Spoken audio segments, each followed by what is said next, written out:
Hello, and thank you for joining me today. I'm going to be discussing the project compacts. My name is James Drake. I am the CEO and co-founder of Embermine Incorporated. I wanted just to take a quick moment to be able to discuss what the project compact is within the Embermine environment. Probably one of the most crucial elements of the entire project-oriented management product that the Embermine platform will provide to individuals is the project compact. It not only is a tool for which all the projects organize and relate to the customers and other people within the environment, but it's also a way that manages all the relationships that exist within a project because it contains all of the smart contracts, project settings, and objectives that are required for a particular particular project. So what I'm going to do is I put into the group chat area, and I'll include it later on, a link to it as well on our website, which shows the flow chart of how the project compact comes together. So the key element with the project compact is that the agreements and in terms of the smart contracts that exist between all the collaborators, between potential contributors or other individuals that are part of the stakeholders within a particular project, project objectives and settings. All of that information is generated by the various entities that interact with the project. To start with, that would be the project creator or the creator entity that is developing the project. One of the first things that the person creating this project, the creator, has to decide is what are the settings, what are the project settings that have to be in place, that they want in place for how their project is going to work. These settings can include everything from what type of project it is, whether it's a book or an ebook, or if it's an app or a game. And there's all sorts of various different departments that you can choose to categorize your particular project. Additionally, other information such as voting rules that would be included into it. What is the expected anticipated date of delivery for the product to the marketplace? Various other bits of information like that, description of the project, potential types of collaborators that are going to be on the project as well. This is the first public viewing of this particular project, which could be in planning for months or even years before this, but at this particular stage, this is the first step towards taking the project to becoming a reality. So you establish the project parameters, the settings for it, and then you establish project objectives. At that point in time, the creator can send out word that they're looking for collaborators on a particular project. What they would do is they would offer a type of collaborator contract, smart contract, out to the world, essentially saying, for example, if you're a writer and you were looking for an editor and a publicist and a artist for your project, you could put out a call in those particular arenas or those areas, essentially signaling that you're looking for collaborators that have those particular skills. And at that turn, the collaborators can reach out and try to connect with you. Some of them may have already established a connection in the past, or just new connections in general. They'll be able to discuss with you through chat any kind of particulars on the project, and then at that point, a smart contract can be offered by the project creator, out to the collaborator, offering a position for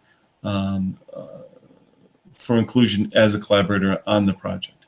And they can do that for an editor and an artist and a publicist or any other position, any other thing that they would want to include in that.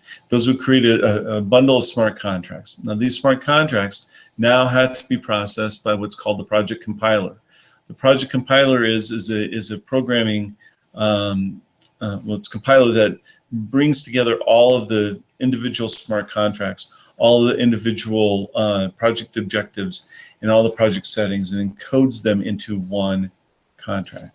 So after the negotiation is done, after all the smart contracts are approved and all the settings are done, all the project objectives have been lined out as required for the various smart contracts and for the collaborator contributions. They're compiled together into the project compiler to create what's called a project compact. The project compact is essentially a composite smart contract. All the terms and all the conditions and all the triggers that exist for every single one of the smart contracts that are already in the project itself, as well as the project objectives and settings, are all turned into essentially one piece of code that will be then installed and encrypted to the blockchain for it to be prepared to generate transactions based off of the smart contract codes. So that's essentially it. That's what the project compact is a number of individual smart contracts, project objectives, and settings. They're compiled and encoded together. It provides a lot of functionality for an environment such as this because it does two things. The first thing it does is, because it's encrypted and encoded, it itself cannot be modified or changed without it being obvious to the members of the blockchain. And at that particular point, any intrusion or any type of malicious behavior towards the project compact becomes obvious. And there's such a limited scope for an opportunity for it to be connected or attacked. There's such a small attack vector on it that it's nearly very, very difficult for any smart contract or any other type of device to infect or change your project compact, at least in such a way which would affect the blockchain or any of the transactions associated with it. Additionally, the second thing it does is it makes sure that the only thing that can ever interact with the blockchain is a properly encoded project compact. This means that smart contracts or other devices trying to inject its will into the blockchain will be ignored or be unsuccessful in being able to establish a connection, because it doesn't have 3 or 4 of the main elements as required for a project compact to be valid. One of them is a valid project. Another one is a valid set of collaborators and creators on the project. And then finally, of course, is the code that comes from the project compiler itself that encodes all of the messages or all of the smart contracts and generates one hash, one code that project compact would only get from that process. Excuse me. Now, the key element of what the project compact does, now that it's created, now that it exists, what is its function within the environment? Its function is to protect the smart contracts, which is encoded within it. Ensuring that all the transactions that belong to those particular smart contracts have been enforced by those smart contracts, and then all the resulting transactions that come from those calculations actually are processed.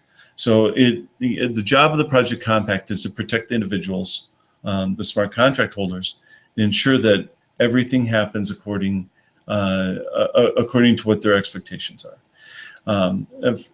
Additionally, what it does, it also provides a communication and voting mechanism for any changes that do have to happen to the project. Projects change over time, and there's opportunities in several places to either add additional contributors to the project, or also to add additional products, additional items that you want to sell that would be connected to that project compact. and allow individuals to get revenue share on those items as well. There's all kinds of reasons that there may be changes, and when those changes occur, there has to be some flexibility there, but there also has to be some transparency and accountability. So what we do, the Project Compact has built within it in some of the project settings that were included earlier in the beginning. There are certain rules on what kind of things are required to be notified, which kind of changes, what kind of updates are required in order for there to be a vote, in order for there to be approval for a change to the Project Compact to take place. So let's just take for a specific example, if we had a particular smart contract. So we had, the writer had an artist and an editor working with him, decides that they want to bring in a publicist. Now, the publicist can work in two different ways with the Project Compact. You can work within it or without it. So one of the advantages of the Project Compact is it's actually considered in the environment to be a composite entity, which means it can behave and operate as an entity. The Project Compact can actually interact directly with other individuals or even other Project Compacts in order to make decisions or engage in transactions. These behaviors are important because this means that those three individuals, the writer, the artist, and the editor, can all work together in consensus on ensuring that certain projects or certain transactions happen between themselves and other entities. For example, a publicist. If you're going to be working with a publicist, the three people in the group could decide that, well, it would be best if we were to share the load of the cost of this publicity. We could do that in accordance directly with how much our stake is within that project. So let's say the editor is getting 10% and the artist is getting 10%, and the writer is getting 80%. They could spread as one unit, they could spread that cost over everybody by having the Project Compact create the smart contract, the connection with the publicist. So that what happens then is that the funds that are received are split between the Project Compact and the publicist. Meaning, so if the publicist requires 15% of a project's net revenues, you could actually encode that into the smart contract. Make it so that it happens and is taken out first before the project members of the Project Compact are allowed to receive their compensation. This is an important thing because this allows it to be more of a profit sharing model as opposed to a straight revenue model. This allows additional opportunities for the Project Compact to associate itself with various services that could exist within the Embermine platform. Additionally, this allows all the members to be able to have a vote and say on what projects and services the Project Compact pays for that affects everybody else's compensation. Additionally, that publicist could decide, for example, to be part of the project on a long-term basis and decide that they're going to be doing things on a continual basis for that client. In which case, then they may request that they be actually part of the Project Compact, in which case, of course, then a smart contract be drawn up by those that are allowed to within the project. In this case, the writer would do it himself or herself, sorry, and give an opportunity for them to write that contract and negotiate with the publicist. And then what they do then is that a smart contract has been notifies the project compiler that it wants to include that smart contract within the Project Compact. That compiler then notifies all of the stakeholders within the environment of a pending vote. A vote to include that particular smart contract. Again, the terms of the smart contract then would have to be revealed and released to everybody that's within the Project Compact already. This is again part of the transparency thing, so that everybody knows and understands that because this is a project that we actually depend on for some income, it's important that we understand everything that affects it. In this particular case, there's going to be a publicist involved. Now that publicist, based off of the negotiations on the smart contract, would be taking an additional share away more than likely from the writer themselves, and there wouldn't be any changes in the stake percentages of all the other players involved in that project. But let's just say, for the sake of argument, the writer offers him 15%. So his share goes down to 65. The publicist gets 15, and the other two, the editor and the author or the artist, get 10% each. Again, once that gets compiled, it is installed to the blockchain, it's verified, and it's allowed to interact and enforce any transactions that are relative to it on the blockchain and on the platform. And this ensures that everybody gets the percentages that they require. Now, the project compact, once it's compiled and once it's approved, it gets installed on the blockchain at the end of that particular contract day. So one of the contract settings that project settings that are placed within it is when is the end of the project day. So each person would have a different day. At what point, at a span of 24 hours, everything kind of resets. Some people could choose noon. Some people could be 11 o'clock. It could be 10:59 in the morning. It could be 8:45 at night. It could be whatever you want. But the thing is everybody knows that that's the time when, if there's a new project compact that's installed, that's the time when it restarts. And that's the time when the new project settings would go in effect for that particular project. So the project compact provides a very important role in not only safeguarding the environment and the project's terms for all those that are invested in the project itself, but it also provides a critical role as far as the timing and when the project itself can be changed or altered according to the various settings that have already been in existence on the project. So that's a little bit about the project compact and how it would interact on the Embermine environment.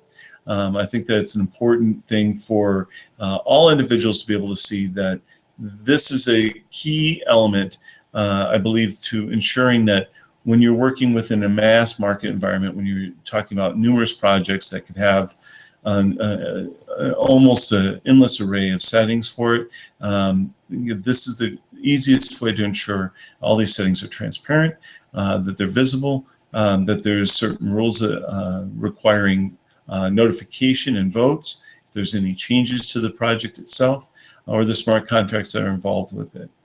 So that's the project compact. Thank you so much for joining us today. We'll be doing other descriptions and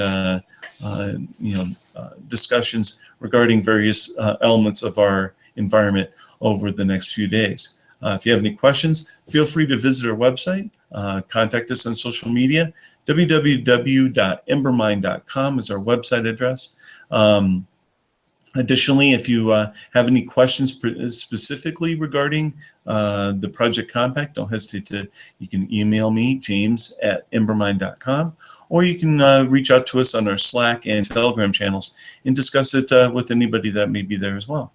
So thank you very much for your time. We look forward to speaking with you. Talk to you soon. Bye-bye.